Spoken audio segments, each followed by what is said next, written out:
क्या आप जानते हैं चुगली करने का क्या फल मिलता है? चुगली करना, इधर उधर की बात फैलाना, द्वेष पैदा करना, कलह करना। आइए इसे हम कहानी के माध्यम से जानते हैं। एक गांव में एक पंडित जी रहा करते थे। उनके घर एक गरीब आदमी काम मांगने आया। उसने कहा कि पंडित जी, मैं आपके घर का सारा काम कर दूंगा और 2 वक्त का खाना दे देना और थोड़ी सोने के लिए जगह दे देना और मुझे कुछ नहीं चाहिए। पंडित ने सोचा कि गरीब आदमी है, जो हम खाएंगे वो ये खा लेगा और बिना पैसों में घर का काम भी हो जाएगा। पंडित ने उसे बिना सोचे समझे काम पर रख लिया। पर उस गरीब आदमी ने पंडित से कहा कि साहब, मेरी इधर उधर करने की आदत है, मैं पहले ही आपको बता देता हूँ। पंडित ने बिना इस बात की परवाह किए उसे काम पर रख लिया। एक दिन नौकर रो रहा था तो पंडित की पत्नी ने पूछा, रोता क्यों है?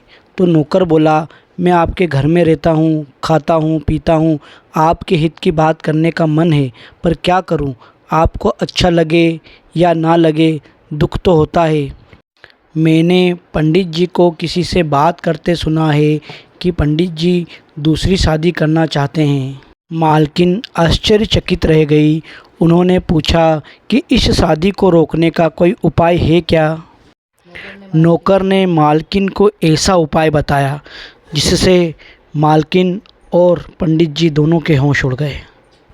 अगर आप जानना चाहते हैं कि आगे क्या हुआ पंडित जी के साथ, तो आप देखिए हमारे नेक्स्ट पार्ट में। नौकर ने मालकिन को ऐसा उपाय बताया जिससे कि मालकिन के होश उड़ गए। नौकर ने कहा कि आप पंडित जी जब सो रहे हो तब उनके बाल काटकर मुझे ला देना। मैं उसका ताबीज़ बनाकर आपको दे दूंगा। आप उसे अपने गले में पहन लेना।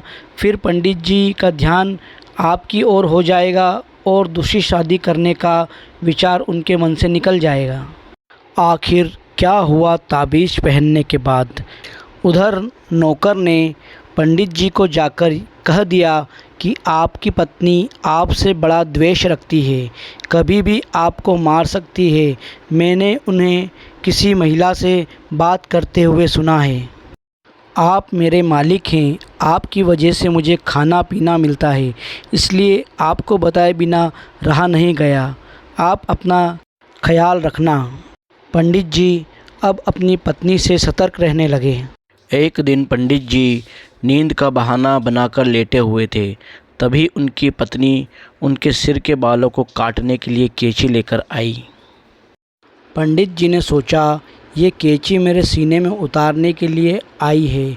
जैसे ही उनकी पत्नी आई, पंडित जी ने उनका हाथ पकड़ा और पत्नी को ज़ोर ज़ोर से पीटने लगे और गलतफहमी के चलते पत्नी को मार पीट कर घर से बाहर निकाल दिया। नौकर की चुगलखोरी की वजह से पंडित जी का खुशहाल घर तिनकों की तरह बिखर गया।